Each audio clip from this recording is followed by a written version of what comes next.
Saya mengajak kita untuk membaca dari Kejadian 20 ayat 1 sampai dengan yang ke-18. Mari kita buka, kita akan baca bergantian. Kejadian 20 ayat 1 sampai 18. Saya akan baca ayat 1, saya minta Bapak Ibu Saudara baca bersama-sama ayat 2. Begitu seterusnya kita ganti-gantian ya, saya ayat 3, Bapak Ibu Saudara ayat 4, begitu seterusnya sampai ayat 18. Saya akan bacakan dulu Kejadian 20 ayatnya yang pertama. Ayat 1 berbunyi seperti ini. Lalu Abraham berangkat dari situ ke tanah Negeb dan ia menetap antara Kades dan Syur. Ia tinggal di Gerar sebagai orang asing.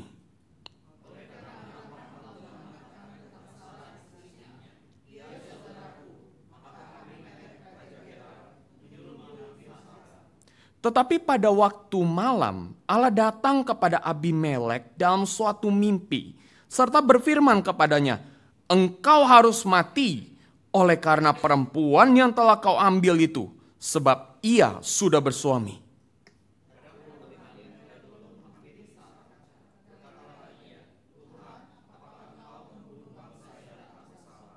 Bukankah orang itu sendiri mengatakan kepadaku, "Dia saudaraku"? Dan perempuan itu sendiri telah mengatakan, "Ia saudaraku." Jadi hal ini kulakukan dengan hati yang tulus dan dengan tangan yang suci.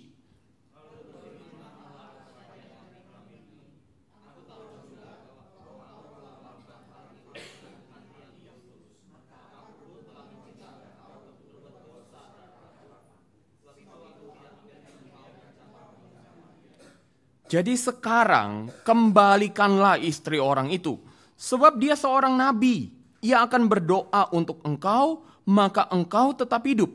Tetapi jika engkau tidak mengembalikan dia, ketahuilah, engkau pasti mati.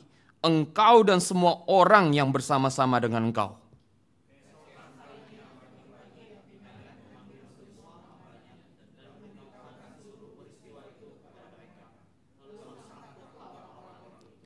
Kemudian Abimelek memanggil Abraham dan berkata kepadanya, "Perbuatan apakah yang kau lakukan ini terhadap kami? Dan kesalahan apakah yang kulakukan terhadap engkau? Sehingga engkau mendatangkan dosa besar atas diriku dan kerajaanku. Engkau telah berbuat hal-hal yang tidak patut kepadaku."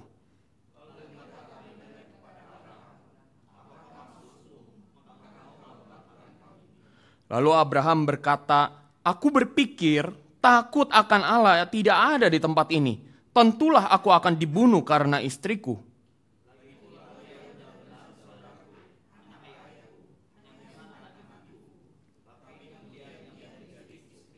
Ketika Allah menyuruh aku mengembara keluar dari rumah ayahku, berkatalah aku kepada istriku, "Tunjukkanlah kasihmu kepadaku, yakni katakanlah tentang aku di tiap-tiap tempat di mana kita tiba. Ia saudaraku."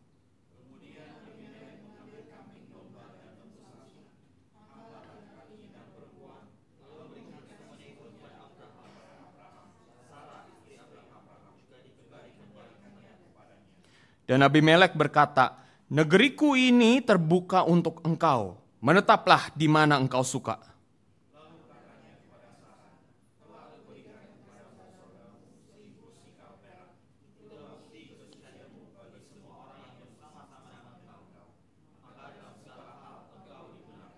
Lalu Abraham berdoa kepada Allah dan Allah menyembuhkan Abimelek dan istrinya dan budak-budaknya perempuan sehingga mereka melahirkan anak.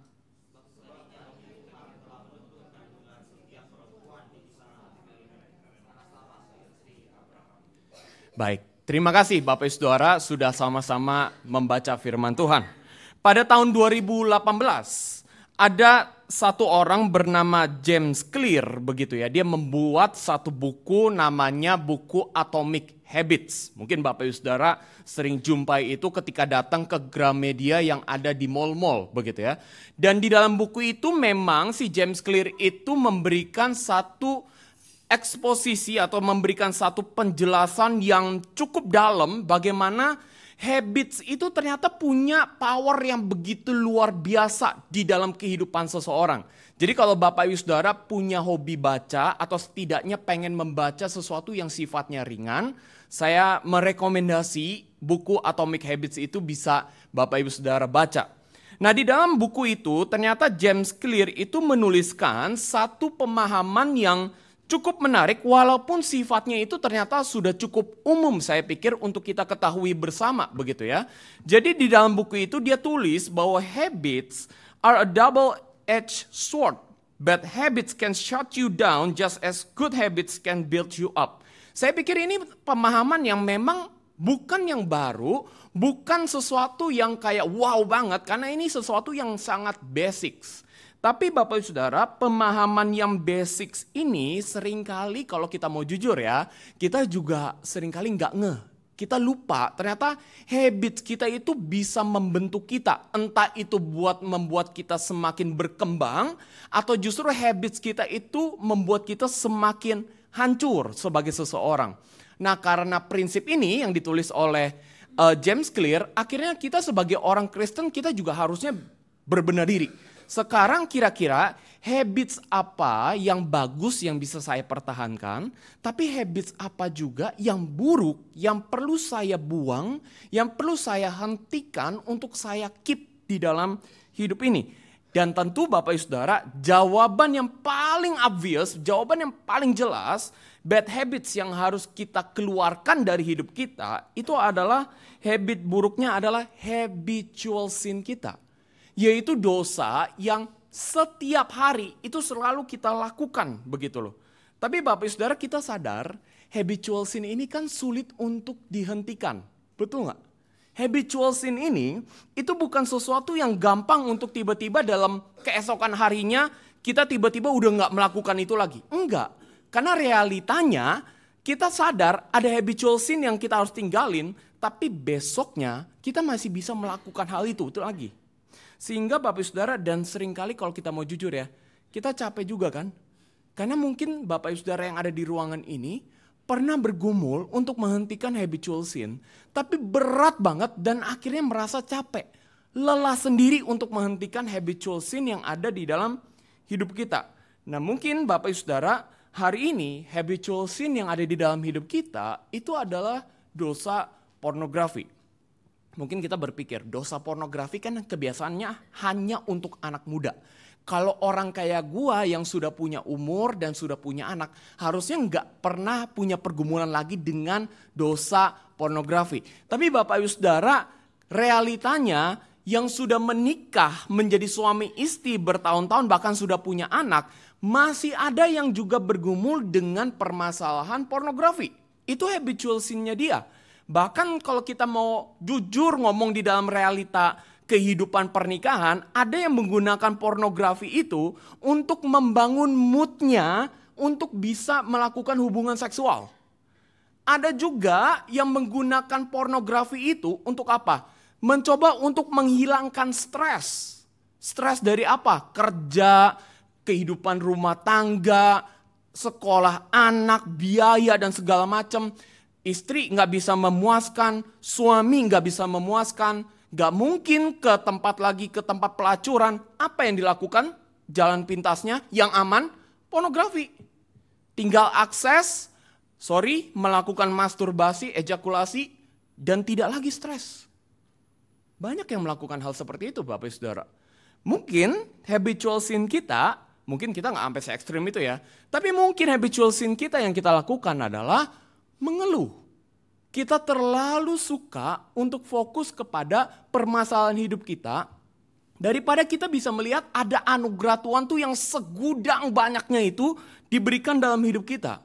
Sehingga mungkin setiap hari ya di dalam rumah begitu, mungkin nggak di luaran, nggak di gereja, tapi di rumah kita bisa bilang, aduh suami gua nih ya orang yang nggak peka banget sama kebutuhan gua, capek dapat suami kayak begini. Atau misalnya seorang suami ngeliat istrinya yang kerjaannya belanja terus. Suaminya kerja keras tidak pernah diapresiasi.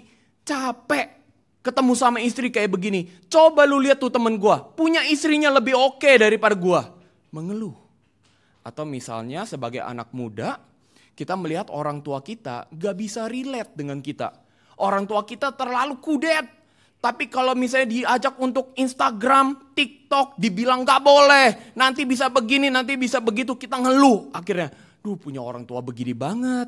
Atau enggak, yang paling sering apa? Kerja hari Senin. Liburan cuman Sabtu, Minggu. Selebihnya harus kerja lagi Senin. Ngeluh terus kayak, aduh ngapain gue kerja sih. Udahlah gue cuma maunya tidur-tiduran, gue maunya santai-santai. Itu habitual sin. Habitual sin yang seringkali mungkin tanpa sadar ada di dalam hidup kita. Kita sadar Bapak Ibu Saudara, habitual sin itu nggak bagus untuk di keep dalam hidup kita. Tapi realitanya kita seringkali menemukan kita sulit untuk hentiin, kita sulit untuk buang habitual sin itu. Bahkan saking seringnya kita gagal untuk melawan habitual sin itu dari hidup kita, kita akhirnya bersikap apa? Apatis. Bodoh amat deh ada habitual sin. Akhirnya bersembunyi di dalam alasan apa? Alasan yang sangat teologis, yang sangat rohani. Alasannya apa? Kalau gue berdosa hari ini gak apa-apa. Hari Minggu gue bisa datang ke gereja, gue pengakuan dosa. Nanti diampuni sama Tuhan. Betul kan Bapak Ibu Saudara? Dan ternyata Bapak Ibu Saudara, pergumulan tentang melawan habitual sin ini itu juga dimiliki oleh Abraham. Yang baru aja tadi kita baca. Karena di dalam teks yang baru saja kita baca bersama, ternyata habitual sin yang dimiliki oleh Abraham itu adalah bagaimana dia menyembunyikan fakta bahwa Sarah itu adalah istrinya. Dia sembunyiin itu. Tapi Bapak Ibu Saudara, ini menjadi sesuatu yang aneh bagi kita. Kenapa? Karena sebenarnya Abraham itu ketika mengatakan Sarah adalah saudaranya, itu nggak salah. Kenapa nggak salah? Kalau kita lihat di dalam Kejadian 20 ayat 12, di situ dikatakan dengan jelas, dikasih lihat dengan jelas, Sarah itu siapa? Ternyata Sarah itu hasil dari hubungan bapaknya si Abraham dengan wanita lain, dengan ibu yang berbeda. Berarti Sarah itu benar-benar adalah saudara perempuannya. Atau kalau dalam bahasa Inggris kita sebut itu bukan sister, tapi kita sebut half sister. Karena dari ayah yang sama, tapi ibu yang berbeda. Jadi Bapak Ibu Saudara, betul saudara tiri. Makanya Bapak Ibu Saudara, tapi aneh kan? Kenapa tindakan Abraham ini yang bilang, kamu bilang kalau aku saudara kamu, kenapa tindakan itu pada akhirnya dibilang sebagai dosa? Kenapa? Karena ternyata Bapak Ibu Saudara, dia dibalik daripada rencana Abraham bilang, kamu ngakunya saudara aku ya. Dibalik dari rencana itu, ternyata Abraham itu berpikir bahwa keamanannya dia, keselamatannya dia, itu sangat ditentukan dari usahanya dia. Bukan usahanya Tuhan. Nah Bapak Saudara, coba kita lihat ke dalam ayat 13 ya. Di Kejadian 20 ayat 13 tadi, itu jelas banget. Saya kutip kata per kata ya. Ketika Allah menyuruh aku mengembara keluar dari rumah ayahku, berkatalah aku kepada istriku, tunjukkanlah kasihmu kepadaku, yakni katakanlah tentang aku di tiap-tiap tempat di mana kita tiba, ia saudaraku. Berarti dengan kata lain kalau kita pakai bahasa kita zaman sekarang, itu si Abraham di sini dia akan ngomong kepada Sarah di sampingnya, kalau kita sampai di berbagai tempat, kita harus istirahat. Gua mau lu bilang kepada orang-orang yang nanya apa hubungan kita, bilang, gua saudara lu. Kita bukan suami istri. Itu adalah cara Abraham untuk menjaga keamanan mereka dan keselamatannya mereka. Berarti Bapak Ibu Saudara, ketika Abraham melakukan hal ini, dia bukan cuma melakukan hal ini kepada Raja Abimelek di pasal 20 tadi, bukan cuma kepada Firaun di pasal 12, karena kalau Bapak Ibu Saudara baca pasal 12, itu Abraham melakukan hal yang sama juga. Tapi ternyata di berbagai tempat mereka beristirahat yang kita nggak tahu ada di mana aja. Karena Alkitab nggak mencatat satu persatu semuanya di mana Abraham tinggal atau menetap sementara. Dia berbohong. Dia mengatakan Sarah adalah saudaraku. Aku adalah saudaranya Sarah. Padahal Bapak Ibu Saudara, sepanjang Abraham dibawa keluar oleh Tuhan, kalau kita lihat dari kisah selama kejadian itu, Abraham itu dilindungi oleh Tuhan. Keamanan dia, keselamatan dia itu sangat bergantung oleh Tuhan. Oke, apa buktinya? Apa buktinya Tuhan yang menentukan keselamatan dan keamanannya Abraham? Kelihatan dengan jelas di pasal yang ke-13. Kalau Bapak Ibu Saudara baca pasal 13, Abraham pada saat itu dia sedang berperang melawan raja-raja. Ngapain perang melawan raja-raja? Dia mau nyelamatin Lot. Dan dia berperang itu dengan pasukan yang sangat terbatas. Dikatakan di dalam Alkitab dengan jelas pasukannya Abraham itu cuma 318 prajurit. Bayangkan 318 prajurit ditambah dia sendiri si Abraham total 319 orang disuruh melawan raja-raja dengan jumlah pasukan kalau ditotalin mungkin bisa mencapai ribuan. Apakah menang? Harusnya realitanya kalau kita berpikir secara logis, secara manusia, kita akan tahu Abraham gak akan menang. Kemungkinan besar dia mati. Tapi nyatanya Abraham menang. Nyatanya raja-raja ini mundur, dipukul kalah oleh Abraham. Itu luar biasa. Siapa yang mengatur itu? Tuhan. Siapa yang melindungi dia? Tuhan. Yang menjaga keamanan dia siapa? Tuhan, bukan dia. Tapi Abraham gak bisa lihat itu. Yang Abraham lihat apa? Semuanya harus bergantung kepada gua, bukan kepada Tuhan. Sehingga Bapak Ibu Saudara ada satu hal yang penting banget ketika kita membahas tentang habitual sin dari kisahnya Abraham. Ternyata Bapak Ibu Saudara permasalahan habitual sin itu bukan tentang permasalahan kita sudah tahu tentang kebenaran firman Tuhan yang sehubungan dengan dosa yang kita sedang gumuli. Enggak. Tapi ini adalah permasalahan hati. Coba saya ajak kita bertukar pikiran sejenak. Begitu ya. Menurut Bapak Ibu Saudara, Abraham pada saat itu sudah tahu belum? Dia punya konsep enggak? Bahwa Allah itu adalah Tuhan yang melindungi dia dan menjaga dia. Kira-kira dia sudah punya belum konsep itu? Saya percaya Abraham udah punya pemahaman itu. Dia ngerti Tuhan itu adalah Allah yang melindungi saya, yang menjaga saya. Oke, gua ngerti.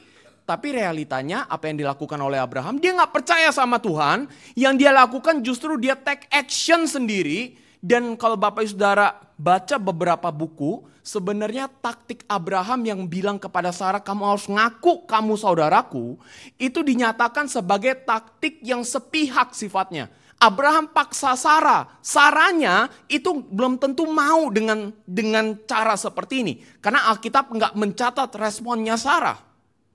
Tapi Abraham maksa. Kenapa Abraham melakukan itu? Ketika dia udah tahu, Tuhan adalah yang melindungi saya, yang menjaga keamanan saya. Kenapa? Karena Bapak Ibu Saudara pada akhirnya pertanyaan tadi, kenapanya Abraham tetap melakukan hal itu dijawab dengan baik oleh John Bloom. Nah ini bahasa Inggris atasnya, saya terjemahin bahasa Indonesia di bawah biar kita nggak terlalu pusing. We keep failing into the same sin when we fail to believe that holiness really will make us happier than giving in again. Many other factors may influence us, but at the root of habitual sin is a battle not for self-control, but for happiness. Jadi kita jelas ngelihat kenapa Abraham bisa melakukan keberdosaan seperti itu sekalipun dia tahu bahwa Tuhan yang menjaga dia, Tuhan yang mengamankan dia, karena Abraham berpikir bahwa kalau gue mengandalkan rencana gue sendiri, gue bisa mendapatkan happiness itu. Itu alasannya. Dan Bapak Saudara, saya pikir ini bukan cuma soal dosa. Jangankan dosa Bapak Saudara. Kita ambil satu contoh yang sederhana ya. Yang paling sederhana saya pikir setiap kita pasti pernah melakukan. Ada di sini yang suka kulit ayam KFC?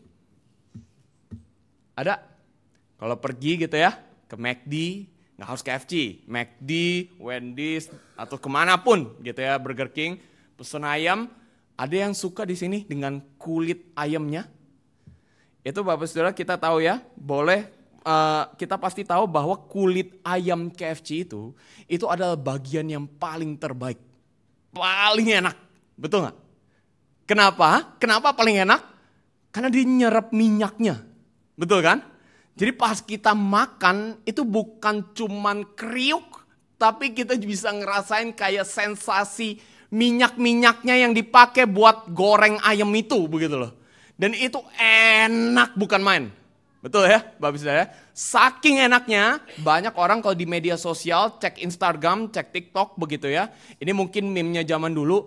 Kalau lu sayang sama pacar lu kasih kulit ayam, dia pasti langsung yakin lu cinta banget sama dia. Kenapa? Karena itu bagian yang terbaik. Kalau Bapak Ibu Saudara nggak ngeh, itu kalau kita lagi anak muda suka hangout begitu ya, zamannya saya masih hangout begitu. Kalau kulit ayam tuh kita nggak langsung makan, kita kopet sampai yang terakhir. Dan kita kalau ada yang coba ambil, kita bisa berantem di tempat. Karena seenak itu Bapak Ibu Saudara. Tapi Bapak Ibu Saudara, walaupun kulit ayam ini enak banget, tapi kita tahu bahwa ini bukan makanan yang sehat. Betul? Betul ya? Ini bukan makanan yang sehat. Karena kita tahu faktanya, ini nyerap minyak yang kita nggak tahu udah diganti atau belum kemarin. Betul kan? Siapa tahu dia ternyata nggak ganti selama seminggu, biarin aja. Karena semakin nggak diganti bukan cuma hemat, tapi satu lagi apa? Bumbu dari ayamnya makin menyerap di dalam minyak. Taburin ke ayam yang baru mau dimasak, makin enak tuh ayam. Betul kan? Kita tahu fakta itu. Tapi masalahnya Bapak Saudara, kenapa ya? Banyak orang Indonesia, mungkin termasuk kita, masih tetap datang lagi ke tempat fast food begini, dan kita makan lagi ayam gorengnya. Kenapa? Kenapa? Karena kita secara nggak sadar ya, kita itu percaya kalau gua makan ayam KFC ini kulitnya itu bisa memberikan gua kebahagiaan, bukan cuman kenyang, tapi gua bahagia karena enak banget ini. Itu yang kita percaya. Bapak Saudara, itu baru soal makanan loh. Apalagi soal dosa. Sehingga Bapak Saudara, saya percaya dengan kelanjutan tulisannya John Bloom, dia bilang, every sin is born out of belief that disobeying God, wrongdoing, will produce a happier outcome than obeying God, right doing. Whether or not we are conscious of this, it is true. Nobody sins out of duty. Kita suka melakukan habitual sin, sekalipun kita tahu tentang kebenaran firman Tuhan, gak boleh lakuin sin itu. Kenapa? Karena kita percaya bahwa habitual sin itu bisa memberikan kebahagiaan yang jauh lebih besar daripada kebahagiaan yang kita dapatkan ketika kita melakukan firman Tuhan.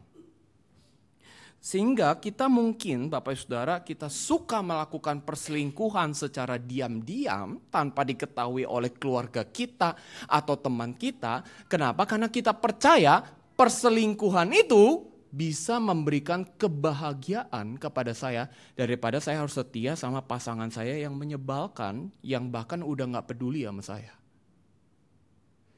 Saya percaya mungkin habitual sin yang kita lakukan hari ini, kita suka simpan dendam karena kita percaya bahwa kalau kita terus berada di dalam dendam itu dan suatu hari dendam itu terwujudkan, kita bisa balas mereka dengan kejahatan yang 2, 3, sampai 5 kali lipat lebih kejam dari sebelumnya.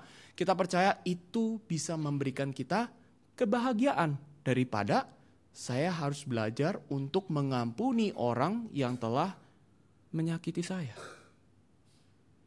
Mungkin Bapak Ibu Saudara, kita suka bekerja dengan cara yang kotor. Lakuin bisnis itu dengan cara salam tempel. Gak apa-apa, namanya juga dunia bisnis. Kita percaya melakukan dengan cara kerja seperti itu akan memberikan kita kebahagiaan daripada kita kerjanya sesuai dengan caranya Kristus. Kita percaya cari pasangan hidup pacar itu lebih oke, lebih enak kalau yang gak seiman. Kenapa? Karena yang gak seiman itu kita percaya bisa memberikan kita kebahagiaan daripada yang satu iman. Itu yang terjadi. Bapak Ibu Saudara. Sama halnya dengan KFC tadi kan. Kenapa kita suka makan ayam goreng tadi kulitnya? Karena kita percaya itu bisa memberikan kebahagiaan kepada kita daripada ngapain? Malam kita beli dada ayam dipanggang, nggak pakai garam, nggak pakai gula, cuman pakai merica doang, dikasih parsley, disuruh makan nasinya bukan nasi gula, tapi makan nasinya nasi serat. Udah begitu makannya sama sayur, gak ada rasa semua. Kita akan jauh lebih bahagia makan apa? Nasi gula yang masih panas, hangat-hangat, ayam KFC yang masih hangat-hangat, ditambah dengan minuman bersoda yang gula, the best. Kita percaya itu lebih bahagia seperti itu daripada makan sehat. Kalau begitu pertanyaannya Bapak Ibu Saudara, oke, kalau memang permasalahan dari habitual sin itu ternyata kita mengejar happiness itu, sekarang cara kita melawannya gimana? What should I do next? Kalau gue udah tahu sekarang habitual sin ternyata seberat itu dan akarnya ternyata kita mencari happiness dari habitual sin itu, then how should I fight it? Gimana caranya aku melawan hal itu? Nah Bapak Ibu Saudara, saya pikir salah satu cara yang bisa kita lakukan untuk melawan godaan itu adalah dengan kita menilai dulu janji manakah yang akan menghasilkan kebahagiaan yang the best and the longest. Saya pengen emphasize, menggarisbawahi kata the best and the longest. Saya akan coba jelaskan hal ini dengan memberikan satu contoh. Bapak Ibu Saudara pasti kenal dengan kisahnya Elisabeth Elliot. Betul ya? Ini adalah kisah yang sangat umum. Kita tahu bahwa dia menikah dengan Jim Elliot, pergi ke satu suku pedalaman, belum mengenal Injil, mereka penginjilan kepada suku ini, tapi sungguh disayangkan suaminya yang mencoba kontak dengan suku pedalaman itu dibunuh oleh suku itu. Akhirnya Elisabeth Elliot dengar nih kabar, suami lu mati, dibunuh sama suku yang pengen lu kasih penginjilan, yang lu pengen beritain Injil. Di situ Elisabeth Elliot diperhadapkan dengan dua pilihan. Lanjut penginjilan atau mundur, balik ke negaranya. Dia punya dua pilihan itu. Dan Bapak Ibu Saudara, kita harus tahu juga waktu itu mereka udah punya anak. Anaknya masih kecil. Dikasih dua pilihan, kamu mau lanjut atau kamu mau pulang? Your choice. Dan di situ Elisabeth Elliot benar-benar bergumul setengah mati. Dia pikirin baik-baik. Sampai akhirnya dia memutuskan apa? Dia tetap memutuskan untuk saya lanjut. Gua akan melanjutkan penginjilan kepada suku yang membunuh suami gua. Dan benar Bapak Ibu Saudara, dia mencoba kontak sukunya itu. Pelan-pelan didatengin, akhirnya masuk dengan cara apa? Melalui kesehatan. Dia obatin orang-orang di suku itu yang sakit tapi nggak tahu cara sembuhnya gimana. Karena Elisabeth Elliot datang dari kota, lebih advance bidang kesehatannya. Dia bisa untuk sembuhin satu persatu. Mulai bahkan Elisabeth Elliot bukan tinggal dari jauh ya. Dia langsung tinggal bersama sukunya di rumah salah satu anggota suku yang membunuh suaminya. Dan dia tinggal di situ, dia sambil beritain Injil. Dia obatin orang, dia beritain Injil, dia bangun relasi. Dan Bapak Ibu Saudara, singkat cerita kita tahu. Akhirnya satu suku itu dimenangkan oleh Tuhan. Semuanya menjadi orang percaya. Tapi poin saya bukan untuk melihat happy ending daripada Elisabeth Elliot di dalam kisah ini. Tapi poin yang saya pengen sampaikan adalah, Bapak Ibu Saudara, kira-kira keputusannya Elisabeth Elliot untuk balik ke negara asalnya, kira-kira itu memberikan kebahagiaan kepada dia tidak? Pasti dong. Bayangin kalau Bapak Ibu Saudara, orang yang berharga dalam hidup kita dibunuh, lalu kita dikasih pilihan, kamu mau tetap melayani dia atau kamu mau lupain dia?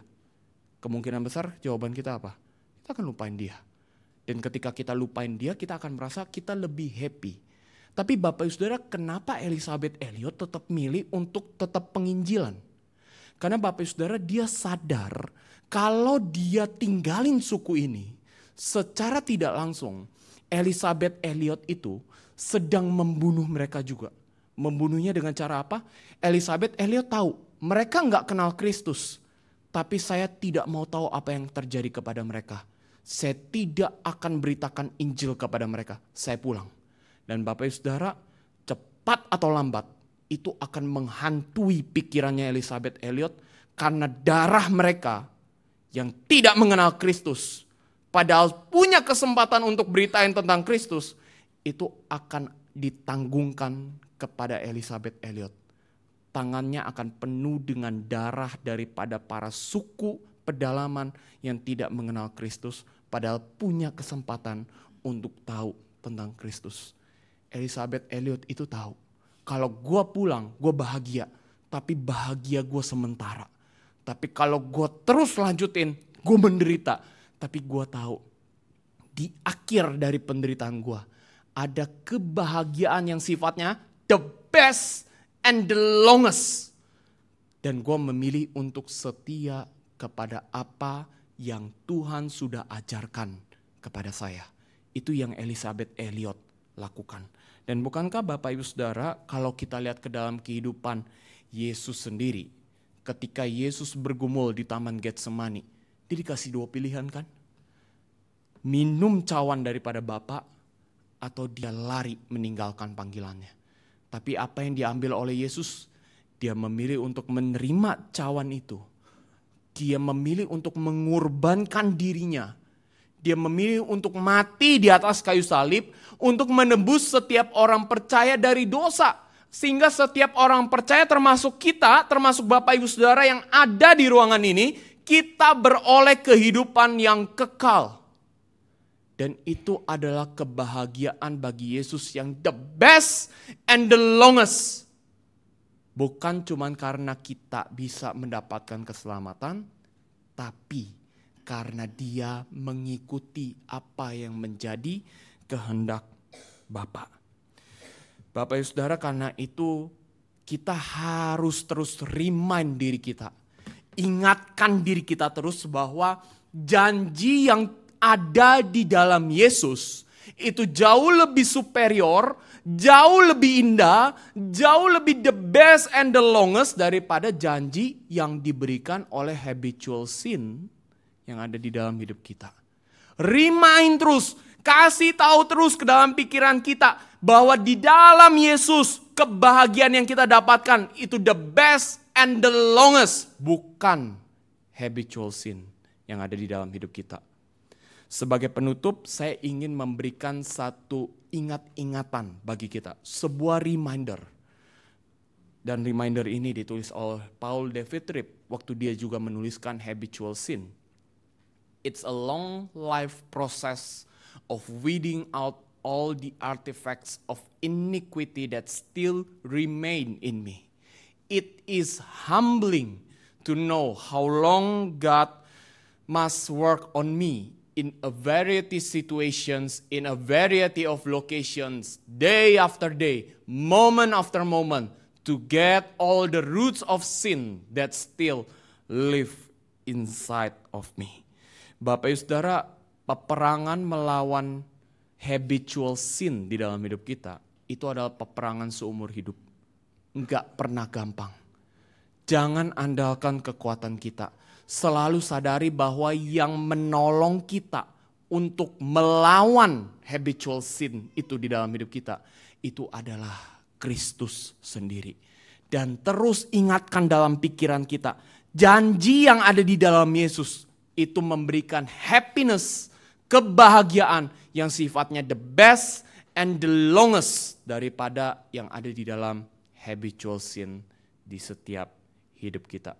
Saya harap firman Tuhan pada sore ini bukan sekedar kita dengar, bukan sekedar kita ketahui, tapi bisa kita lakukan dalam kehidupan kita sehari-hari.